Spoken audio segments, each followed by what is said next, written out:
70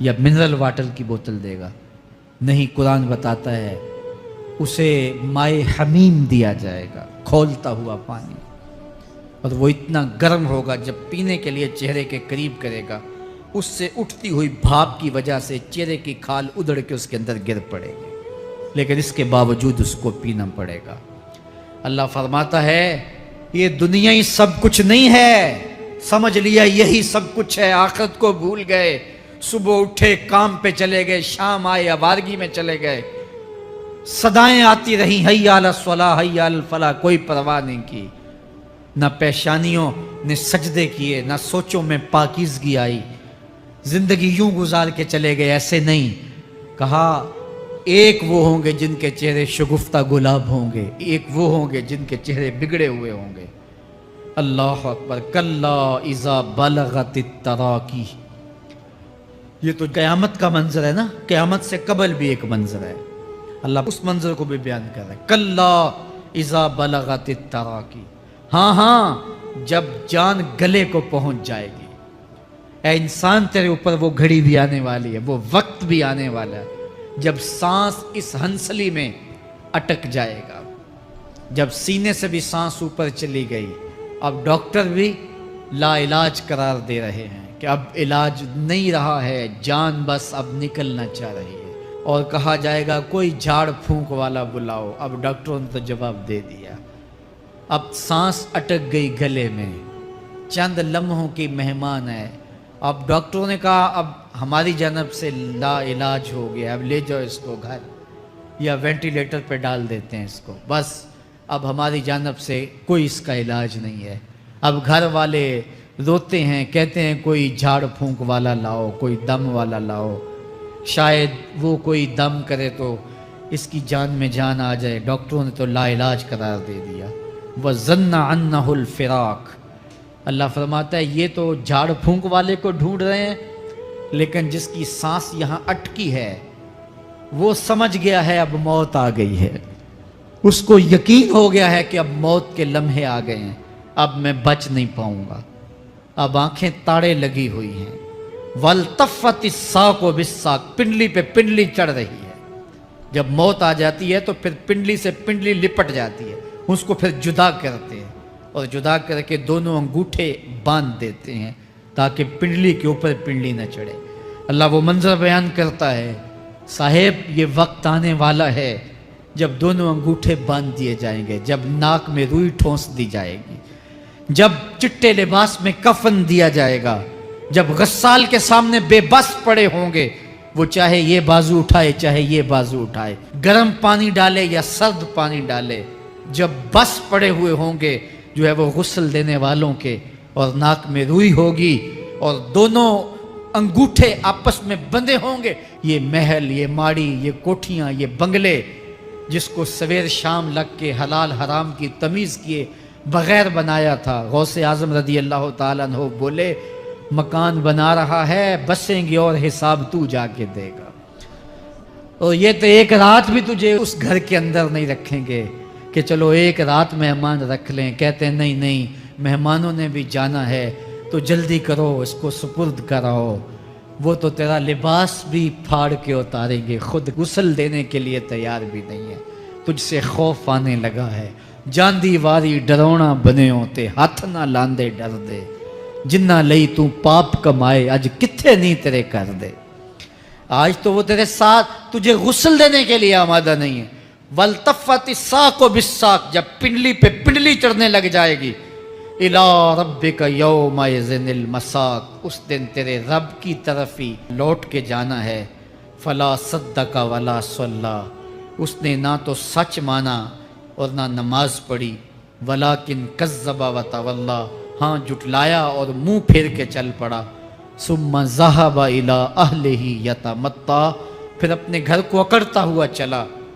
اولا لک فاولا ثم اولا لک فاولا، تیری خرابی آ پہنچی، ہاں تیری خرابی آ پہنچی۔ ایحسب الانسان ان یترک سدی، انسان دنیا میں یہ گمان کرتا ہے اس کو سدا چھوڑ دیا جائے گا۔ سدا عربی میں ایسے اونٹ کو کہتے ہیں جس کی مہار کسی کے ہاتھ میں نہ ہو، شترے بے مہار، جہاں مرضی جس گھاٹ سے چاہے پانی پیے، جہاں سے مرضی چارہ لے، تو شتر بے مہار کو کہتے ہیں سدا۔ تو یہ انسان بھی گمان کرتا ہے کہ میں بھی سدا ہوں، مجھے کوئی کیوں پوچھے، میرے جذبات پہ کوئی کیوں قدغن لگائے، مجھے کیوں روکے کوئی۔ بالخصوص جوانی کے ایام کے اندر جوان کو بڑا ہوتا ہے کہ کوئی مجھے کیوں، وہ تو ماں باپ کے کہنے میں بھی نہیں آنا چاہتا، وہ کہتا ہے کیوں مجھے روکتے ہیں، میری جوانی ہے، میرے جذبات ہیں، مجھے آزادی سے جینے دو، کیوں میرے راستے میں رکاوٹ بنتے ہو، میں سدا ہوں۔ اللہ فرماتا ہے نہیں، ایک اونٹ تو سدا ہو سکتا ہے، جس کو میں نے اشرف المخلوقات بنایا ہے اس کو تو سدا نہیں چھوڑوں گا، اس کو تو پابند بناؤں گا حکام کا۔ اب وہ کہتا ہے کہ نہیں نہیں، یہ کیسے دوبارہ اٹھائے جائیں گے؟ اب دوبارہ وہی بات پھر آ گئی، الم یکن نطفۃ من منی یمنا۔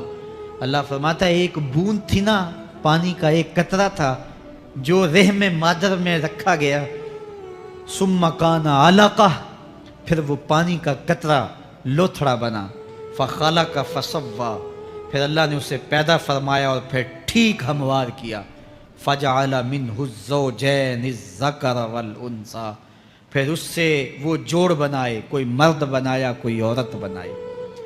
کہا اب غور کر، اب تیری آنکھیں دیکھتی ہیں، بجلیاں چمکتی ہیں، تیری زبان کا طوطی بولتا ہے، لوگ اشش کرتے ہیں تیری گفتگو پہ، تیری گفتار پہ صدقے جاتے ہیں، تیرے لہجے کے جمال کو دیکھتے ہیں، تیرے سینے کا زور، تیرے پنجوں کی طاقت، تیری دماغ کی تیزیاں اور تیری سوچوں کے اجالے، تیری زوردار ٹانگیں، تیرے کڑیل بازو اور تیری چوڑی چھاتی اور تیرے گلاب کی پتیوں جیسے ہونٹ، اے انسان یہ سب کچھ کہاں تراشا گیا؟ ماں کے رحم میں، اس تاریکی میں جو 3 پردوں میں تھی، تیرا سر تیرے گھٹنوں میں تھا، اور تیرے رب نے وہاں تیرے اندر نسوانیت یا رجولیت کی صلاحیتیں پیدا کی، تیری آنکھوں میں چمک پیدا کی، تیرے کانوں میں نغمے بکھیرے، تیری زبان کے پٹھوں پہ قوت ذائقہ رکھی، تجھے بولنے کی صلاحیت دی، تیرے پنجوں میں زور رکھا۔